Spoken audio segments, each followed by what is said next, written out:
Bugün önemli.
Rastiji geli wane geli serhede her tim nirke xaxoyi derkevtin.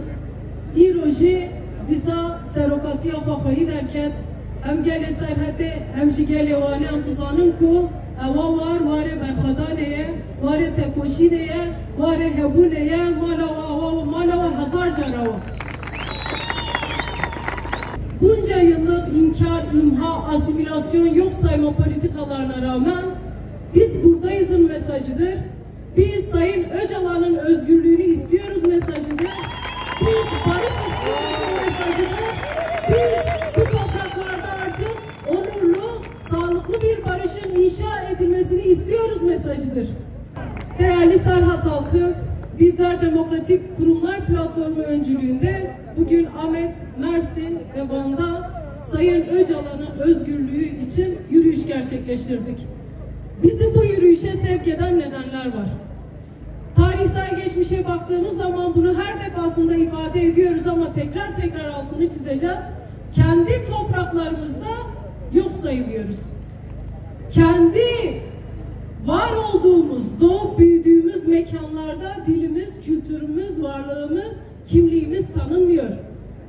Bu topraklarda özgürlük, eşitlik, adalet, demokrasi için mücadele edenler yıllardır cezaevinde tutuluyor. Sürgüne gönderiliyorlar. Son 52 yıllık mücadele bize neyi gösterdi? Bu topraklarda artık onurlu bir barışın inşa edilmesini gösterdi. Ve bu süreç bunun için bir şanstır. Devlet aklının da buna bu şekilde yaklaşması gerekiyor. Bakın 27 Şubat'ta Kürt Halk Önderi Sayın Abdullah Öcalan barış ve demokratik toplum çağrısını tüm kamuoyuyla paylaştı. Cemal Başkanımız ifade etti. Sayın Öcalan her defasında şunu söylüyor. Bu savaş sonlanabilir. Ama bunun için gerekli hukuki ve yasal zeminlerin oluşturulması gerekiyor.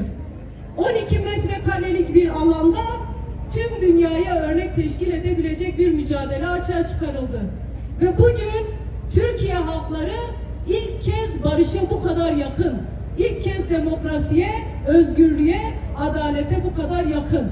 Bunu sağlayan, bunun baş aktörü İmralı Adası'nda Sayın Abdullah Öcalan'dır.